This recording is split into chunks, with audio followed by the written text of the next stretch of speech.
जय हिंद साथियों, कैसे हैं आप लोग। आई होप कि अच्छे होंगे। आपकी जो स्टडी चलेगी बहुत ही बेहतरीन चलेगी। तो आज के क्लास में बात करने वाले हैं क्लास 12th के हिंदी के मॉडल सेट के ऑब्जेक्टिव क्वेश्चन की। याद रखिएगा, कल जो है मॉडल सेट 1 कराए थे, आज जो है मॉडल सेट 2 है। तो बाबू आप लोग अच्छे तरीके से मॉडल सेट वाला क्वेश्चन देखिएगा, क्योंकि लगभग 20 क्वेश्चन आपके पूछे जाते हैं मॉडल सेट से। ठीक है, तो आप किसी भी स्थिति में और किसी परिस्थिति में सारे क्वेश्चन को याद रखिएगा, क्योंकि आप सबको पता है कि आपके बीच जो है परीक्षा के टाइम में उतना अब नहीं बचल है जितना आप सोच समझ रहे हैं। ठीक है, अब जितना बचल है उसमें आप उतना ही मेहनत कीजिए जितना आपका जो है जरूरत है मेहनत का। ठीक है, अब मान लीजिए मेहनत कर भी नहीं कीजिएगा तो रिजल्ट कहां से आएगा। तो आप कोशिश करो सारे क्वेश्चन को याद रखने के लिए, क्योंकि मॉडल सेट का क्वेश्चन है और हम कम समय में सारे क्वेश्चन को जो है समाप्त कर देंगे। ठीक है, तो चलिएगा क्वेश्चन की तरफ बढ़ते हैं। इससे पहले क्लास को लाइक नहीं किया तो क्लास को लाइक और चैनल को सब्सक्राइब जरूर कीजिएगा जितने बच्चे हैं। ठीक है ना बाबू, और एक बार कह दीजिएगा कि सर जी हम क्लास को लाइक भी कर दिए और सब्सक्राइब भी कर दिए, और ये टाइप कर दीजिएगा आप लोग। ठीक है, जितने बच्चे हैं मेरे प्यारे भाई बहन। ठीक है, चलो 1 नंबर क्वेश्चन जो है देखो, कहा जा रहा है सकार का विलोम शब्द क्या होता है, जल्दी बताओ। सकार का विलोम शब्द बाबू क्या होता है कहिएगा। गुरुजी हमको पता है सकार का जो विलोम शब्द जो होता है निराकार होता है। बिल्कुल ऑप्शन नहीं हो जाएगा। क्या हो जाएगा बाबू, ऑप्शन नहीं हो जाएगा, याद रखिएगा। ठीक है ना, जितना क्वेश्चन है बहुत इंपॉर्टेंट क्वेश्चन है, आप लोग अच्छे तरीके से देखिएगा। जो बच्चे याद नहीं किए वो भी बच्चे देखेंगे और जो बच्चे याद किए हैं वो भी देख लेंगे, क्योंकि रिवीजन हो जाएगा। समझ रहे हो बाबू। चलो 2 नंबर क्वेश्चन का आंसर जल्दी से सारे बच्चे करेंगे। देखो कहा जा रहा है कि निश्चल का संधि विच्छेद क्या होता है, जल्दी बतलाओ तो। निश्चल का संधि विच्छेद जो होता है निजोर चल होता है। क्या है बाबू, निजोर चय होता है। निश्चय का संधि विच्छेद याद रखिएगा। ऑप्शन क्या हो जाएगा, याद रखना है, ऑप्शन ए हो जाएगा। समझ रहे हो, 2 का बाबू ऑप्शन नहीं होगा, याद रखना है बाबू। हम जितना क्वेश्चन बतला रहे हैं वो सारे क्वेश्चन को तुम सब याद रखना किसी भी स्थिति में और किसी भी परिस्थिति में। ठीक है ना, क्योंकि आप सब जान रहे हो कि आपके बीच अब उतना टाइम नहीं है जितना आप सोच समझ रहे हो। जितना बचल है उसमें आप बेहतरीन तरीके से मेहनत करो। ठीक है ना, चलो भूषण किस काल के कवि माने जाते हैं, भूषण जी किस काल के कवि माने जाते हैं, जल्दी बतलाओ। कहिएगा सर जी भूषण जी की बात किया जा रहा है। ठीक है ना, याद रखना रीति काल के कवि माने जाते हैं, ऑप्शन ए हो जाएगा। ठीक है, 3 का ऑप्शन नहीं हो जाएगा, याद रखना। चलो यहाँ जो है 4 नंबर क्वेश्चन में बाबू कहा जा रहा है कि देवता का प्रवाची शब्द है। देवता का प्रवाची शब्द जो होता है वो क्या होता है, तो देवता का प्रवाची शब्द जो होगा बाबू देव हो जाएगा। समझ रहे हो, ऑप्शन ए हो जाएगा। ठीक है, जितने बच्चे देख रहे हैं प्लीज बाबू आप सब क्लास को लाइक सब्सक्राइब जरूर करना। ठीक है ना, लाइक सब्सक्राइब जरूर करना जितने बच्चे हैं। ठीक है, चलो यहाँ 25 नंबर क्वेश्चन में कहा जा रहा है रघुवीर सहाय का जन्म स्थान है। रघुवीर सहायक जी का जन्म स्थान कौन है, जल्दी बतलाओ। जल्दी बतलाओ क्या हो जाएगा, कहिएगा सर जी रघुवीर सहायक का जन्म स्थान जो है हमको पता है वो कहा है, लखनऊ है। लखनऊ जो पड़ता है उत्तर प्रदेश में पड़ता है, याद रखना है बाबू, ऑप्शन सी हो जाएगा। ठीक है, चलो नेक्स्ट क्वेश्चन। यहाँ 6 नंबर क्वेश्चन में बाबू कहा जा रहा है कि मलयज की रचना नहीं है। मलयज जी की कौन सी रचना नहीं है, जल्दी बतलाओ। आप कहिएगा सर जी मलयज जी की जो रचना है नहीं है वो आने वाला कल, न आने वाला कल जो है मलयज जी की रचना नहीं है। ऑप्शन क्या हो जाएगा, ए हो जाएगा। समझ रहे हो, ऑप्शन 6 का ऑप्शन ए हो जाएगा, याद रखिएगा। ठीक है ना, चलो अगला क्वेश्चन की तरफ बात करते हैं बाबू।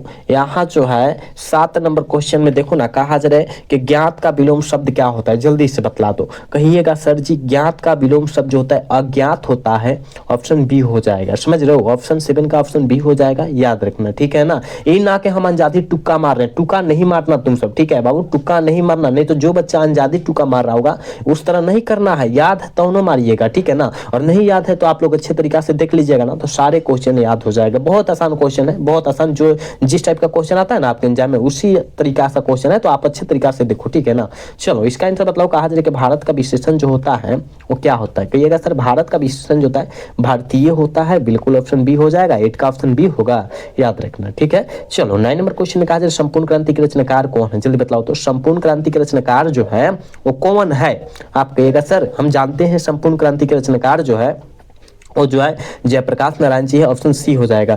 जय कृष्णमूर्ति जी जो है शिक्षा पाठ को लिखे हैं। भगत सिंह जो है कौन से पाठ को लिखे हुए, एक लेख और एक पत्र जो है भगत सिंह लिखे हुए हैं, याद है ना, सारे याद रखिएगा। हम जितना साइड से बतला रहे हैं उस सारे क्वेश्चन को बाबू तुम सब याद रखना। ठीक है, नेक्स्ट क्वेश्चन की तरफ बात करते हैं, और यहाँ 10 नंबर क्वेश्चन का आंसर जल्दी बतलाओ। कहा जा रहा है कि चंद्रदास शर्मा गुलेरी का जन्म कहाँ हुआ था, कब हुआ था, जल्दी बतलाओ तो। गुलेरी जी का जन्म जो हुआ था कब हुआ था, आप कहिएगा गुरु जी हमको पता है 1883 में हुआ था, ऑप्शन डी में है, ऑप्शन डी हो जाएगा। ठीक है, चलो नेक्स्ट क्वेश्चन का आंसर सारे बच्चे लगाएंगे। इसका आंसर कोई भी बच्चा गलत नहीं लगाएगा, इसका आंसर कोई भी बच्चा गलत नहीं लगाएगा। कहा जा रहा है बालकृष्ण भट्ट का जन्म कब हुआ था, जल्दी बतलाओ। बालकृष्ण भट्ट का जन्म जो हुआ था बाबू कब हुआ था, 23 जून 1844 ईस्वी को हुआ था, ऑप्शन बी हो जाएगा। समझ रहे हो, 11 का ऑप्शन बी हो जाएगा, याद रखना। ठीक है बाबू, चलो 12 नंबर क्वेश्चन बतलाओ। कहा जा रहा है पलटन का विदूषक कौन था, पलटन का विदूषक जो था बाबू वो कौन था, आप कहिएगा सर जी आप कई बार यह क्वेश्चन बतला चुके हैं कि पलटन का जो विदूषक था? वजीरा सिंह था। ठीक है, ऑप्शन सी हो जाएगा, याद रखना। 12 का ऑप्शन करेक्ट सी होगा बाबू, याद रखना है तुमको। ठीक है, चलो नेक्स्ट क्वेश्चन। 13 नंबर क्वेश्चन में कहा जा रहा है कि माटी के मूर्ति किनकी रचना है? माटी के मूर्ति जो है किनकी रचना है? जल्दी बताओ, जल्दी बताओ क्या हो जाएगा तेरा का ऑप्शन? कहिएगा सर जी माटी का मूर्ति का जो है रामवृक्ष बेनीपुरी जी की है, ऑप्शन बी हो जाएगा। ठीक है, ऑप्शन तेरा का ऑप्शन बी हो जाएगा, याद रखना। सारे बच्चे याद रखना, कोई भी बच्चा जो है भूलना मत, सारे क्वेश्चन को याद रखना, क्योंकि आप सब जानते हैं प्यारे बाबू कि जो है आप सबके बीच जो है क्लास की टाइमिंग जो है मतलब जो है दिन जो है काफी कम समय बचल है, जिसके कारण आपको जो है बहुत ही मेहनत करना होगा। जितना सोच रहे हैं उससे भी ज्यादा मेहनत करना होगा, तभी आपका रिजल्ट बेहतर आने वाला है, समझ रहे हो ना? तो आप बेहतर तरीका से मेहनत करो कि बेहतर रिजल्ट तुम सबका आए। ठीक है ना? तो एक बार सारे बच्चे बाबू क्लास को लाइक करते चलो। ठीक है, जितने बच्चे क्लास को लाइक सब्सक्राइब नहीं किए हो ना बाबू, आप सब क्लास को लाइक सब्सक्राइब जरूर करना। ठीक है ना? चलो यहाँ जो है 14 नंबर क्वेश्चन में देखो ना क्या कहा जाएगा, कौन सी कृति रामधारी सिंह दिनकर की लिखी हुई है? कौन सी कृति जो है रामधारी सिंह दिनकर की लिखी हुई है? जल्दी से बतला दो। 14 का आंसर क्या हो जाएगा? कहिएगा सर जी हमको पता है। किसको पूछा जा रहा है? किसको पूछा जा रहा है? शुद्ध कविता की खोज जो है ना, इनका दिनकर जी की लिखा हुआ है, ऑप्शन ए हो जाएगा। समझ रहे हो? ऑप्शन ए हो जाएगा 14 का, याद रखना। 14 का ऑप्शन ए हो जाएगा, याद रखना है। 15 नंबर क्वेश्चन का आंसर जल्दी बताओ। अज्ञेय जी के पिता का नाम क्या था? जल्दी बताओ तो। अज्ञेय जी के सच्चिदानंद हीरानंद वात्स्य अज्ञेय पूरा नाम होता है, तो उनका पिता का नाम क्या था? जल्दी बताओ क्या था? तो आप कहिएगा सर हमको पता है, उनके पिताजी का नाम जो था क्या था? डॉक्टर हीरानंद शास्त्री था, ऑप्शन बी हो जाएगा। ठीक है, 15 का ऑप्शन बी हो जाएगा, याद रखना। ठीक है, चलो यहाँ जो है 16 नंबर क्वेश्चन में देखो क्या कहा जा रहा है कि प्रथम युद्ध में इंग्लैंड किसके विरुद्ध लड़ा? इंग्लैंड जो है किसके विश्व युद्ध में लड़ा था? किसके युद्ध में लड़ा था? जल्दी बतलाओ। प्रथम ये विश्व युद्ध हुआ था ना, वो किसके विपक्ष में लड़ा गया था? जल्दी बतलाओ। आप कहिएगा सर जी हमको पता है, जर्मनी के विरुद्ध में लड़ा गया था, ऑप्शन डी हो जाएगा, याद रखना। ठीक है ना? 16 का ऑप्शन क्या होगा? डी हो जाएगा बाबू। ठीक है, चलो इसका आंसर बतलाओ। कहा जाए चंपारण में धांगर कहाँ से आए थे? धांगर जो है कहाँ से आए थे? ये सारे बच्चे को पता होना चाहिए कि चंपारण में जो धांगर आए थे बाबू, वो कहाँ से आए थे? आप कहिएगा सर हमको पता है, तो बतलाइए ना। कहिएगा सर छोटा नागपुर से आए थे, ऑप्शन क्या हो जाएगा? सी हो जाएगा। समझ रहे हो? 17 का ऑप्शन सी हो जाएगा, याद रखना। 18 नंबर क्वेश्चन में देखो ना क्या कहा जा रहा है बाबू। कहा जा रहा है कि सिपाही की माँ किस एकांकी संग्रह से लिया गया? सिपाही की माँ किस एकांकी संग्रह से लिया गया है? जल्दी से बतलाओ। कहिएगा सर जी ये जो है अंडे के छिलके से लिया गया है और अन्य एकांकी से लिया गया, यानी ऑप्शन डी हो जाएगा। 18 का ऑप्शन डी हो जाएगा, याद रखना तुम सब। ठीक है, चलो यहाँ जो है 19 नंबर क्वेश्चन का आंसर जल्दी से करो। कहा जा रहा है निम्नलिखित में से कौन प्रलय छाया की कवि है? कौन जो है प्रलय छाया की कवि है? जल्दी से बतलाओ, जल्दी से बतलाओ क्या हो जाएगा 19 का आंसर? कहिएगा सर हमको पता है, जयशंकर प्रसाद जो है प्रलय छाया के कवि है, ऑप्शन सी हो जाएगा। ठीक है ना? 19 का ऑप्शन सी हो जाएगा, याद रखिएगा बाबू। आप सब क्लास को लाइक सब्सक्राइब जरूर करना, ठीक है ना बाबू? आप सबके लिए हम लोग बहुत मेहनत करते हैं, लेकिन आप लोग जो है क्लास को लाइक सब्सक्राइब नहीं करते हो, तो आप सबसे एक रिक्वेस्ट बनता है कि क्लास को लाइक सब्सक्राइब तुम सब जरूर करना बाबू। ठीक है, जितने बच्चे हैं सारे बच्चे करना। ठीक है, चलो इसका आंसर बतलाओ क्या हो जाएगा? 20 का आंसर जल्दी बतलाओ क्या हो जाएगा? सलाम कहानी संग्रह के कहानीकार कौन है? सलाम कहानी संग्रह के कहानीकार जो है वो कौन है? आप कहिएगा सर ओम प्रकाश वाल्मीकि जी है, ऑप्शन बी हो जाएगा। ठीक है, ऑप्शन बी हो जाएगा 20 का, याद रखना। नेक्स्ट क्वेश्चन यहाँ जो है 21 नंबर क्वेश्चन का आंसर जल्दी से करो। कहा जा रहा है कौन सी रचना मल्लेज की नहीं है?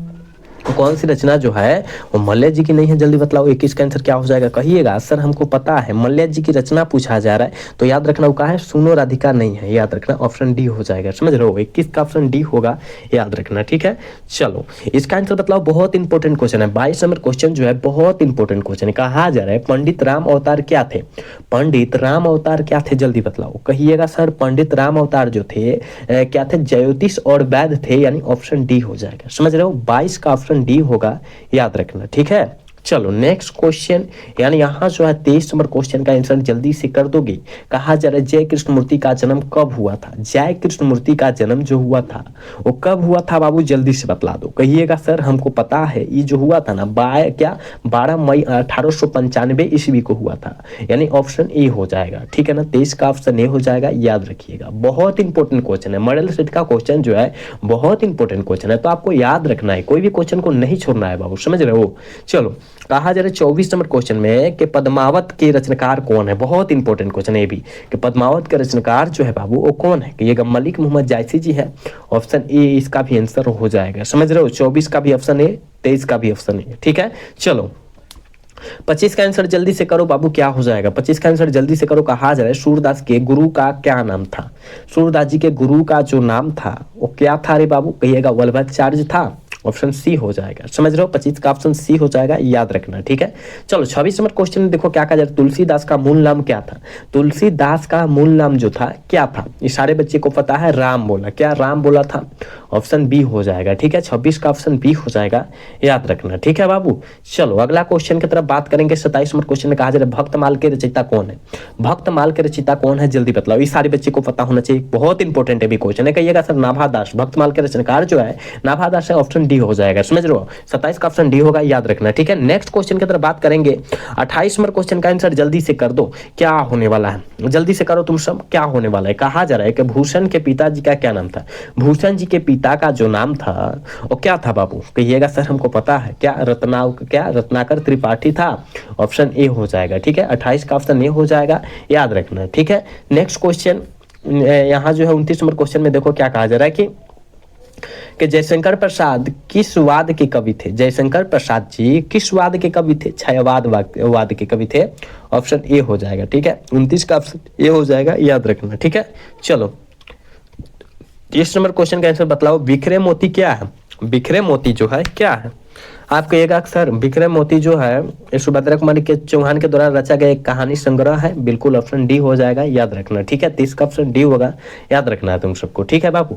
इसका आंसर बताओ क्या हो जाएगा? इसका आंसर जल्दी से करो, क्या होगा? 31 का। कारण शमशेर बहादुर सिंह की पत्नी का क्या नाम है? शमशेर बहादुर सिंह की पत्नी का जो नाम है वो क्या है बाबूआ? कहिएगा सर जी धर्म देवी है। क्या है? धर्म देवी है। बिल्कुल ऑप्शन बी हो जाएगा, याद रखिएगा। 31 का ऑप्शन बी होगा, याद रखना है। कोई भी क्वेश्चन को नहीं छोड़ना है, ठीक है ना। सारे क्वेश्चन को अच्छे तरीके से देखना है, ठीक है। जहां डाउट हो रहा है वहां पूछने का कोशिश करना है, कमेंट करने का कोशिश करना है, ठीक है। चलो अगला क्वेश्चन यानी 32 नंबर क्वेश्चन में कहा जा रहा है कि मुक्ति बोध का माँ का नाम क्या था? मुक्ति बोध जी के माँ का नाम क्या था? जल्दी बतलाओ तो। 32 का आंसर क्या होगा? कहिएगा सर हमको पता है, तो बतला दीजिए क्या हो जाएगा? कहिएगा सर जी पार्वती बाई था। क्या था? पार्वती बाई था। ऑप्शन बी हो जाएगा, ठीक है ना। 32 का ऑप्शन बी हो जाएगा, याद रखना है। 33 का आंसर बतलाओ क्या हो जाएगा? 33 का आंसर जल्दी बतलाओ क्या हो जाएगा, ठीक है। आशीर्वाद का संधि विच्छेद क्या होता है? आशीर्वाद का संधि विच्छेद क्या होता है? जल्दी बतलाओ। आप कहिएगा सर आशीर्वाद का संधि विच्छेद जो होता है आशीर जो वाद होता है, ठीक है ना। ऑप्शन बी हो जाएगा करेक्ट, यानी विसर्ग संधि का उदाहरण होता है। आशीर्वाद जो होता है विसर्ग संधि का उदाहरण होता है, याद रखना है, ठीक है। चलो अगला क्वेश्चन की तरफ बात करते हैं। और यहाँ जो है 34 नंबर क्वेश्चन में देखो क्या कहा जा रहा है। कहा जा रहा है नायक का संधि विच्छेद क्या होता है? नायक जो है किस संधि का उदाहरण होता है? नायक का जो होता है संधि विच्छेद जो होता है क्या होता है और किस संधि का उदाहरण होता है? आप कहिएगा सर जी हमको पता है, तो बतलाओ ना। याद रखना, नौ जोर अक है, नौ जोर अक होता है, यक है ना। यक जो है यक आ गया यानी यन संधि का उदाहरण हो जाएगा। क्या हो जाएगा? यन यानी यादी संधि दिया है ना। ऑप्शन डी हो जाएगा, समझ रहे हो? ऑप्शन डी हो जाएगा। 34 का ऑप्शन डी होगा बाबू, याद रखना। नेक्स्ट क्वेश्चन 35 का आंसर बतलाओ, सदैव किस संधि का उदाहरण है? सदैव जो होता है वो किस संधि का उदाहरण होता है? कहिएगा वृद्धि संधि का उदाहरण होता है। ऑप्शन क्या हो जाएगा? ये हो जाएगा। चलो 36 का आंसर बतलाओ क्या हो जाएगा बाबू? तुम सब कहा जा रहा है कि करे कि समति का संधि विच्छेद क्या होता है? समति का संधि विच्छेद जो होता है वो क्या होता है? जल्दी से करो इसका आंसर टिक आउट। कहिएगा सर हमको पता है क्या होता है, तो बतलाओ। कहिएगा सतजोर मत्ती समति का संधि विच्छेद, यानी ऑप्शन क्या हो जाएगा? बी डी हो जाएगा, समझ रहे हो? 36 का ऑप्शन डी होगा, याद रखना बाबू तुम सब, ठीक है। चलो नेक्स्ट क्वेश्चन की तरफ बात करते हैं। और 37 नंबर क्वेश्चन में देखो ना क्या कहा जा रहा है। कहा जा रहा है कि 10 का आनन जिसके अर्थात दशानन है ना, जिसे रावण बोलते हैं। मतलब कहने का मतलब है 10 का आनन जिसके दशानन है ना, मतलब उसे 10 का जिसका आनन है उसे दशानन कहते हैं, रावण कहते हैं। तो कौन सा समास का उदाहरण है?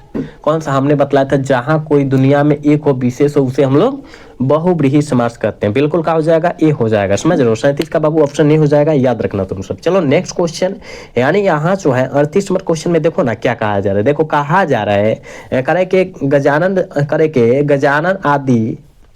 गजानन शब्द किस समास का उदाहरण है? गजानन यानी गणेश जी को बोलते हैं। क्या बोलते हैं? गजानन जो होता है किसको बोलते हैं? गणेश जी को बोलते हैं। और गणेश जी भगवान है और भगवान के लिए बहुब्रीहि समास हो जाएगा, समझ रहे हो बाबू? 38 का ऑप्शन क्या हो जाएगा? करेक्ट ऑप्शन ए हो जाएगा, याद रखना तुम सब, ठीक है। चलो इसका आंसर बतलाते चलो क्या हो जाएगा। 39 का करे के चरण कमल में प्रयुक्त समास कौन है? चरण कमल में जो होता है कौन सा समास है, जल्दी बतलाओ तो, जल्दी से बतलाओ 39 का आंसर क्या होगा, जल्दी से बतलाओ। कहिएगा सर चरण कमल कर्मधारय समास हो जाएगा, बिल्कुल ऑप्शन बी हो जाएगा। 39 का ऑप्शन बी होगा, याद रखना, ठीक है। 39 का ऑप्शन करेक्ट बी हो जाएगा बबुआ, याद रखना तुम सब, एक भी क्वेश्चन को ना भूलो, ठीक है, क्योंकि मॉडल सेट समझ कर आप लोग जो है न कीजिएगा, तो ऐसा नहीं होना चाहिए, क्योंकि मॉडल सेट का क्वेश्चन जो होता है बहुत इंपॉर्टेंट क्वेश्चन होता है, तो आपको करना बहुत आवश्यक है, बहुत आवश्यक है, ठीक है। कोई भी क्वेश्चन को न छोड़ना तुम सब बाबू। चलो अगला क्वेश्चन 40 नंबर क्वेश्चन का आंसर जल्दी बताओ। कहा जा रहा है कि घुड़सवार में कौन समास है, घुड़सवार में कौन सा समास है, घोड़ा पर सवार है ना, घोड़ा पर जो मतलब घोड़ा पर जो चढ़ता है सवार होता है उसे घुड़सवार कहते हैं। तो कौन सा समास का उदाहरण है, याद रखिएगा, घोड़ा पर सवार होने वाला, यानी पर जो जाएगा कारक का चिन्ह होगा, कारक का चिन्ह जो जाएगा तत्पुरुष समास का उदाहरण जाएगा, यानी सी हो जाएगा, ठीक है। चलो कहा जा रहा है कि अतिशय में कौन सा विलोम है, अतिशय का विलोम शब्द जो होता है क्या होता है, कहिएगा सर जी अतिशय का विलोम शब्द कम होता है, मतलब अति मतलब सबसे ज्यादा, ठीक है ना, ऑप्शन नहीं हो जाएगा, समझ रहे हो। 41 का ऑप्शन नहीं हो जाएगा, याद रखना। 42 का आंसर बतलाओ, बहुत इंपॉर्टेंट क्वेश्चन। आकर्षण का विलोम शब्द है, आकर्षण का विलोम शब्द जो होता है क्या होता है, तो आकर्षण का विलोम शब्द यानी उल्टा शब्द, तो याद रखिएगा क्या हो जाएगा, विकर्षण हो जाएगा। आकर्षण मतलब किसी को खींचा जाता है, ऑप्शन करेक्ट भी हो जाएगा, समझ रहे हो। विकर्षण मतलब क्या, न खींचने वाला, ठीक है, समझ में आया। चलो नेक्स्ट क्वेश्चन, यानी इसका आंसर बतलाओ 43 का। कहा जा रहा है कि पूर्ण का विलोम शब्द क्या होता है, मतलब उल्टा शब्द, पूर्ण का उल्टा शब्द क्या होगा, कहिएगा सर अर्ध हो जाएगा, मतलब पूर्ण मतलब पूरा, अर्ध मतलब आधा, समझ रहे हो, ऑप्शन ए हो जाएगा। चलो 43 का ऑप्शन बाबू क्या होगा, ये होगा। एक बार सारे बच्चे क्लास को लाइक करते रहो बाबू, ठीक है ना, क्लास को लाइक सब्सक्राइब जरूर करना बाबू, क्योंकि आप सबके लिए हम लोग बहुत ज्यादा मेहनत करते हैं, लेकिन आप लोग जो है क्लास को लाइक सब्सक्राइब नहीं करते हो, का है सारे बच्चे को करना होगा ना। चलो यहाँ जो है 44 नंबर क्वेश्चन में अनाथ का विलोम शब्द है, जल्दी बतलाओ तो, अनाथ का विलोम शब्द जो होता है क्या होता है, जल्दी बतलाओ। कहिएगा ये सर अनाथ का विलोम शब्द जो होता है वो सनाथ हो जाता है, ऑप्शन बी हो जाएगा, उल्टा सब। चलो 45 का आंसर बतलाओ। करे कि धुंधला में कौन सा प्रत्यय, धुंधला में कौन सा प्रत्यय, धुंधला, धुंध जोर ला, धुंध जोर ला, यानी यहाँ का हो जाएगा ऑप्शन ए हो जाएगा, धुंध जोर आला हो जाएगा, धुंधला, है ना, ऑप्शन करेक्ट ए होगा, याद रखना बाबू। चलो नेक्स्ट क्वेश्चन, यानी यहाँ पर जो है 46 नंबर क्वेश्चन में देखो क्या कहा जा रहा है ना, निम्नलिखित में करे निम्नलिखित पद इक प्रत्यय लगाने से इनमें से कौन सा पद गलत है। इक प्रत्यय लगल है लेकिन वो भी गलत है, दैनिक, सामाजिक, भौमिक, परीक्षिक, तो हमको तो लग गया यहाँ गलत जो है परीक्षिक है। क्यों, क्योंकि इसमें जो है इविक नहीं आ रहा है, इक नहीं आ रहा है, देखो क्या दैविक आ रहा है, सामाजिक मतलब इक आ रहा है ना कहने पर, भौमिक मतलब इक आ रहा है, परीक्षिक कहाँ से हो गया होगा, परीक्षिक क्या छिक आ रहा है, ऑप्शन यही तो गलत है, यानी ऑप्शन डी इसका करेक्ट हो जाएगा बाबू, समझ जाओ, ठीक है। चलो 47 का आंसर बतलाओ। कहा जा रहा है विज्ञान में कौन सा प्रत्यय, विज्ञान में कौन सा प्रत्यय है, विज्ञान, आन, विज्ञान यानी आन आ रहा है, ऑप्शन सी हो जाएगा, समझ रहे हो। 47 का बाबू ऑप्शन सी होगा, याद रखना। चलो इसका आंसर बतलाओ क्या हो जाएगा, ठीक है, इसका आंसर बतलाओ क्या हो जाएगा कि निर्वासित में प्रत्यय है, निर्वासित में कौन प्रत्यय है, जल्दी बतलाओ। 48 का आंसर क्या होगा, कहिएगा सर निर्वासित यानी इत, क्या इत, ऑप्शन डी हो जाएगा, निर्वासित आ रहा है ना, इत आ रहा है ना लास्ट में, और इत प्रत्यय हो जाएगा, समझ लो। कह रहा है कि अमृत का प्रवाची शब्द नहीं है, कौन नहीं है, जल्दी बतलाओ। अमृत का प्रवाची शब्द कौन नहीं है, कहिएगा सर रसाल जो है अमृत का प्रवाची शब्द नहीं होता है ना, तो अमीय, पीयूष, सुधा ये सारा अमृत का प्रवाची शब्द होता है, यानी ऑप्शन इसका भी क्या हो जाएगा, डी हो जाएगा, ठीक है। 48 का भी डी और 49 का भी आंसर क्या हो जाएगा बाबू, डी होगा, ठीक है। चलो आज के क्लास के लास्ट क्वेश्चन यानी 50 नंबर क्वेश्चन है। कहा जा रहा है कि हाथी का प्रवाची शब्द नहीं है, जल्दी बतलाओ तो, हाथी का प्रवाची शब्द कौन नहीं है, कहिएगा सर गज होता है, हस्त भी होता है, कुंभी भी होता है, बाकी वारन कहाँ से हो जाएगा, वारन नहीं हो जाएगा, ऑप्शन डी हो जाएगा, समझ रहा है। 50 का ऑप्शन डी गलत है, याद रखना, ठीक है ना, याद रखिएगा हाथी का प्रवाची नहीं होता है, ठीक है ना, वारन। चलो तो आज हमने कितना क्वेश्चन मॉडल सेट का कराया, 50 क्वेश्चन कराया, तो इस 50 क्वेश्चन को बाबू अच्छे तरीके से रट जाइएगा, क्योंकि आपके मॉडल सेट जो होता है काफी ज्यादा इंपॉर्टेंट सेट होता है, तो आपको याद रख लेना है, कोई भी क्वेश्चन को नहीं छोड़ना है इससे, ठीक है ना। तो चलिए हमने 50 क्वेश्चन बतलाया, 50 में कितना सही कर पाए आप ईमानदारी पूर्वक जरूर कमेंट में बतलाइएगा, ठीक है ना। तो आज का क्लास जो है कैसा लगा, अगर अच्छा लगा तो चैनल को सब्सक्राइब और वीडियो को लाइक कर दीजिएगा। मिलेंगे अगला सेशन में। जय हिंद, जय भारत, टाटा, बाय बाय।